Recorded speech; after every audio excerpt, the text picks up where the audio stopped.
And to just close, thank you for your time. Quick fire questions. So I want Why are you laughing? I know We already discussed the question. I know he's going to put in. Classic him. I want instant. Right. No more than 2 or 3 seconds to think about it. All right. You can develop it. You know, we'd love to hear stories, but can't think about it too long. Okay. All right. So first one is best captain.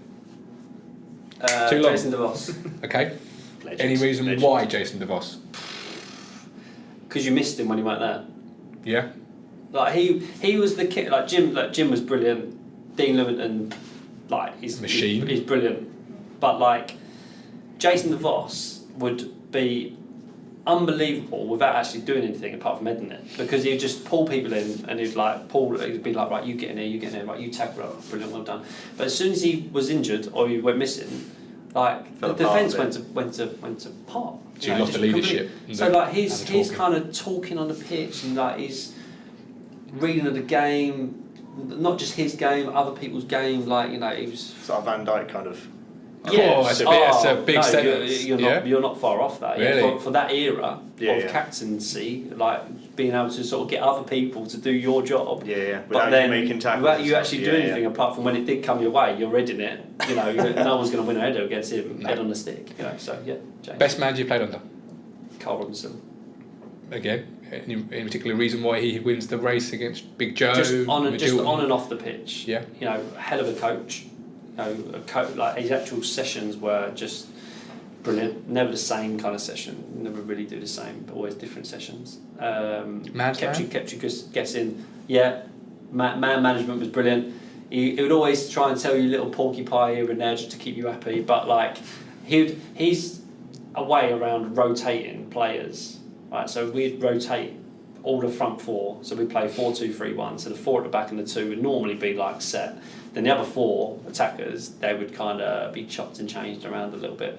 But the way he got around that was he'd pull me in a meeting before the main meeting to announce the team. Be like, look, you're not playing tomorrow. He said, but get yourself ready because you're playing Tuesday.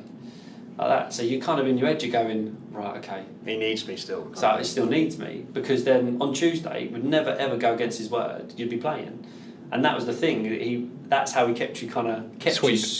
So then you wanted your team to win because you knew you were playing Tuesday. You know. So yeah, Carl. Worst ground to play at? But say it again. Worst ground to play at. So the worst ground you've ever played at, and for why?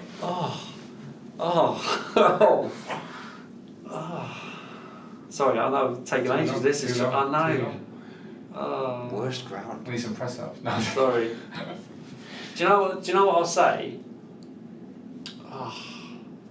Brighton's old ground, the Withdean. Oh, jeez. Do you know why? I enjoyed it whilst I was down there, but the racing track around it was like so bad. Like you couldn't even see the fans, let alone hear them. Yeah. So yeah, probably the Withdean. And worst ground for being barracked at? Would that be Millwall, as you said earlier? Yeah. Yeah. Well, yeah, that's probably most people's answers, isn't it? Yeah. Probably. You're the first person I've asked.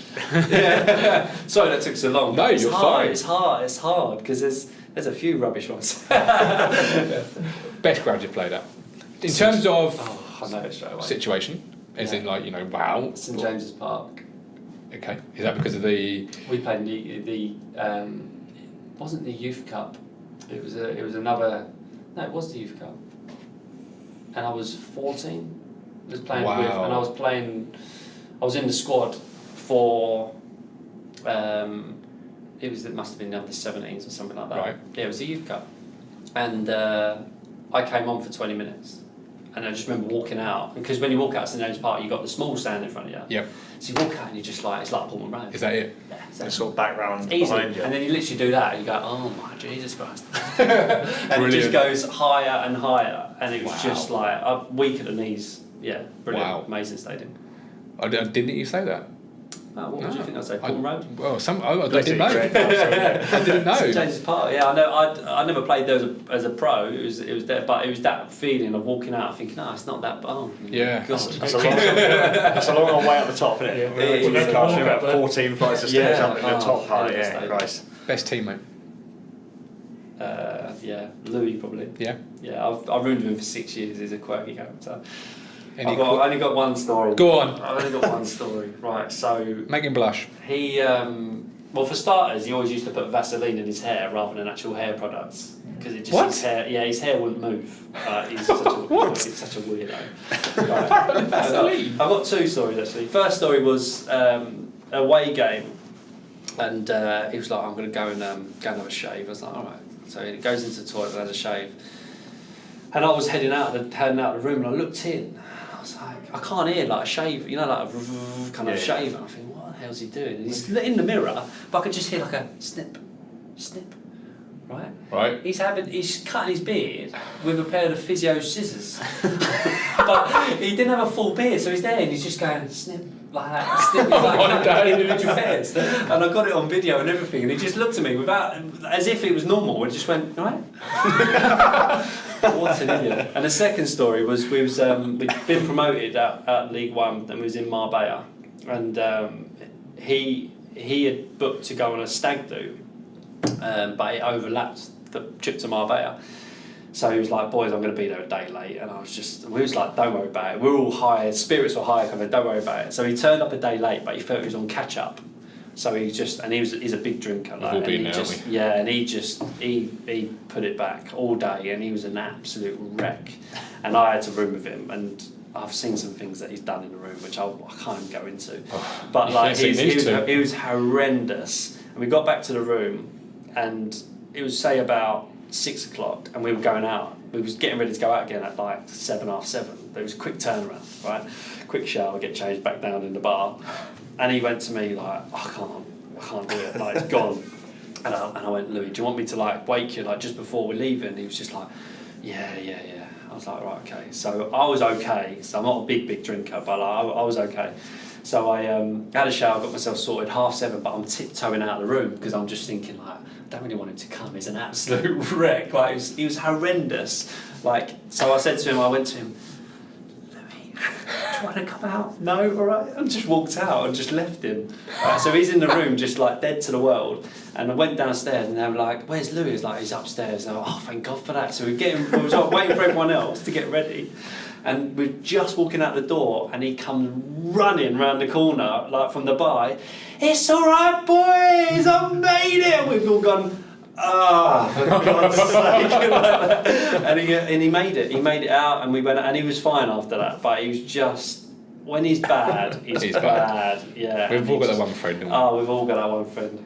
Oh, right, okay. Yeah. Like TV on Only standby. lemonade, so they wouldn't know. Absolutely love him for it. It's like TV on standby when he gets going. Right, worst teammate. Worst teammate? Worst teammate. All the hard questions here on the podcast. All the hard ones. Worst teammate? I'll fill the gap while you keep thinking. It's fine. Can be any reason. Messy in the room. Not a team player. Bad at ping pong. Anything you like. I don't know. It's hard. Who's the worst roommate then on a away day? Well, look. Probably Dean Bowditch again. This was another funny story. For being worst teammate, he used to do some just random things. So we used to eat like, I'm a chocoholic, right? Love chocolate. Right. And I know it's not the most professional thing to say. You don't look like you do. So yeah, I know. Look after myself apart from chocolate, right? So before an away game, we would just stock up on chocolate, right? And we was doing well that season. So we just thought, right, we've got to have 2 bags of this, 2 bags of that, whatever it was. Anyway, one away trip, we had a pack of Magic Stars, right? And he loved Magic Stars, right?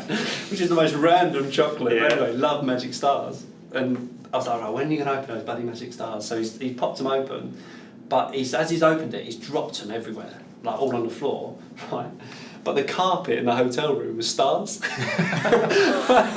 So no word of a lie, it took us about an hour and a half to pick up every Magic Star, and we still ate them. Too right, yeah, too right. So yeah, for that, he's the best and worst, Dino. Love it. Toughest defender to play against? Probably Jason. Yeah. Couldn't get a sniff in training? Yeah, look, in training, yeah, stuff like that. Toughest one to play. Played against a few. There was actually, I don't remember his name, but I remember playing Brentford away, and I used to get quite a bit like in the ear because I was a young player. They used to try and intimidate me, but I would never rise to it because I was never one to sort of answer back and stuff like that. So I'd just get on with it. But there was, I can't remember who it was. Oh, it's going to annoy the hell out of me. I'll tell you actually, who's the guy at QPR, big centre back? Clint Hill? No. Robbie? Clint Hill, no. Big centre half. Oh, I don't know off the top of my head. Can't top of my head. But anyway, the guy at Brentford, Not a newer, it's more recent, isn't it? No, a little bit older. Yeah. But anyway, so that's one for Google. That's the problem with Google nowadays, isn't it? You just Google it. Yeah. You'll find straight away. So I asked Titus Bramble, right? Yeah. In reverse, obviously. And he said, of all the strikers he's played against, Emil Heskey. Oh, right. You see? Okay. Because you knew, apparently, walking off the field, you'd played against him. Because he was like a brick wall. Yeah. And he'd hit you, and he'd hit you, and he'd hit you. So I just thought I'd get the striker's perspective as who was the toughest defender you couldn't quite get a sniff against, you know, or you thought, oh no, I'm playing them next week. Oh, my hamstring feels a bit tired. I'm not sure about that. Yeah, there's. I've tried the name's going from me now because anyone stick out like trash talker? So you know that was the guy at Brentford, and I forget his name, and he was a senior. It was a senior pro as well. He was a bit of a legend there, and I forget his bloody name, but he was getting in my ear massively, but like all about like what he's basically going to do to me. So every time I got the ball, I'm going to snap your legs, I'm going to break this. But it was just, it was constant. And even though I weren't answering back, he was still going. And actually, like, I just thought, yeah, at some point you are going to break my legs, like because you convinced me. You've actually convinced me. So you've convinced me. You're going to. So yeah, I'm kind of scared now. Yeah. So you got to see it work then? So yeah, it worked. Yeah, and I'll have to again. Yeah, we have to Google it off. One for Google, but. My brain's going 10 to a dozen. The one at QPR, the centre half at QPR, because I can't remember, but I remember a story about him. He was playing against Jordan Rhodes, because I knew Jordan Rhodes obviously again through Ipswich. Through Ipswich, yeah. And he was playing against him, and this is what made me worried about playing against him. But he walked out of the change room, Jordan, and this is when he was really doing well at Huddersfield. Yeah. And on fire, wasn't he? He walked out of the change room, and this guy, he was waiting for him outside the change room. And Jordan, I don't know if you've ever come across Jordan at your time, one of the quietest kids you'll ever come across. Yeah. And he literally waited for Jordan. He used to come out towards the end, and he just said, "I'm going to eat you alive today." Oh dear, oh dear. And Jordan said it literally just felt like his backside was already kind of loosening up. Because he just thought, oh my God, I'm trying to Google this centre half, and because it's going to play on me now. Yeah. Well, ask me another one whilst we look. Best dresser? Best dresser? Yeah. Probably me. Yeah? No. Oh, yeah. You fancy yourself a bit of a best dresser? No, definitely not me. No, do you know what? Samir Carruthers used to come in some sort of strange gear, but he used to pull it off. Really? Samir used to play MK Dons. MK Dons, yeah, good player. Yeah, he used to come in some. Jordan Spence, probably. Do you remember Jordan Spence? Yeah, Oh, of course, yeah, he was here, wasn't he? He was a good, but he loved himself. Did he? As in, see that on Instagram, I think. Yeah, if he was chocolate, he would have ate himself. Worst dresser? Worst dresser?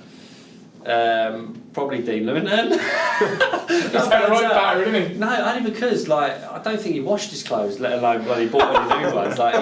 He'd turn up, he'd be like, "Oh, Louis, what?" It's like, you've worn that 3 days on the back. It's like, yeah, I know, but it's just on the sofa ready to go in it. So yeah, he was pretty bad.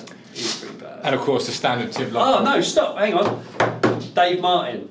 Dave Martin, right, used to have the worst clothes I've ever seen in my life. Really? Yeah, combination-wise were just horrendous, like wearing a pair of Gucci shoes with a pair of tracksuit bottoms. Sounds like me, really. You know, not Gucci shoes, but just really bad dress sense. Yeah, I mean, yeah. But he liked his designer gear, so he'd wear a pair of... Just couldn't put it together. Yeah, just then couldn't put it together. Like, what are you doing, Dave? Like, absolutely horrendous. So yeah, Dave Martin, sorry. And of course the Tim Lovejoy, ultimate, longest in the shout. Well, I've been waiting for this one, because you asked me right at the start. Probably Ben Hamer. Fair enough. Yeah, he used to spend a long time. What's he said, eh?